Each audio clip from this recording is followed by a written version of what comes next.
One of the issues that we have in Alabama is there's not a lot of bicycle infrastructure, so as cyclists we basically have to commingle with cars on the roadways, and that basically means that as cyclists we have to follow the same rules of vehicles, but it also means that those cars, when they're passing us, they have to learn how to pass bicycles safely. Montgomery is fortunate that we have a 3-foot safe passing law that the city passed, and then Alabama passed a similar 3-foot safe passing law. So those are steps in the right direction to make it safer for cycling, but there's still a lot of more work to do to continue to improve that. The purpose of tonight's ride is basically to honor and remember fellow cyclists who've been injured or killed on our city streets while cycling.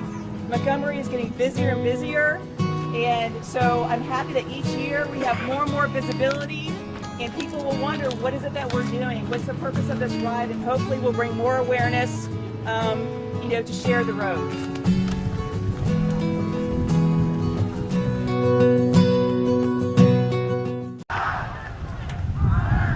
Oh, you wake up right now! Wake up! Wake up!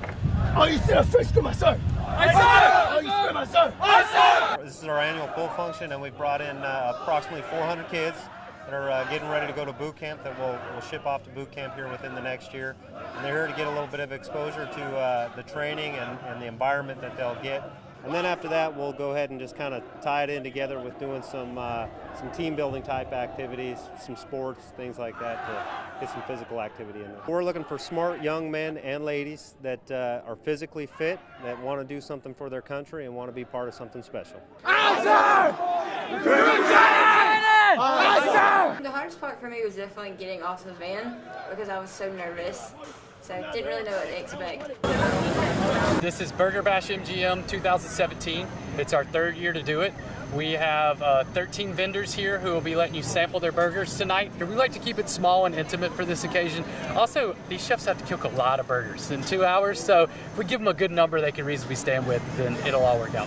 I think what you see is we have some really great food in Montgomery. Outside of places you might not think, we've even got an Italian restaurant serving a burger tonight. So you wouldn't think things like that would be serving burgers. That's a big hamburger.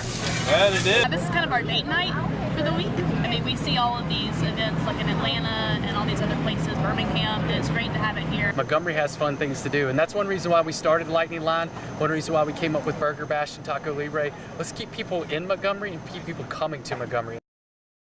Sometimes we get too comfortable with things, and change is really better. So I decided to have an amputation. Jada's is a young lady that graduated from Carver High School in the year 2014. She was diagnosed with bone cancer. And recently, about a month and a half ago, Jada had to have her leg amputated as a result. Her treatment is going well. She goes about every 3 to 4 weeks, and she stays about 4 days at a time. But her spirit, you wouldn't know it by talking to her. So what a wonderful young lady she is. Don't give up. I know the doctors have a lot to say, but God has the final word. Every time she sees a shirt, I want her to recognize that she's supported throughout the tri-community area. It feels great to know that people really care about you and you really have people behind you. I'm actually trying to go to the Olympics, the Paralympics actually, so I'm going to start training for that. Tonight on the News at 9. Summer-like temperatures as we move through the Memorial Day weekend and a growing chance of rainfall. We'll talk all about it in greater detail on the News at 9. 3 teens are arrested in Florida in connection to a murder here in Dothan. I'll have the story coming up.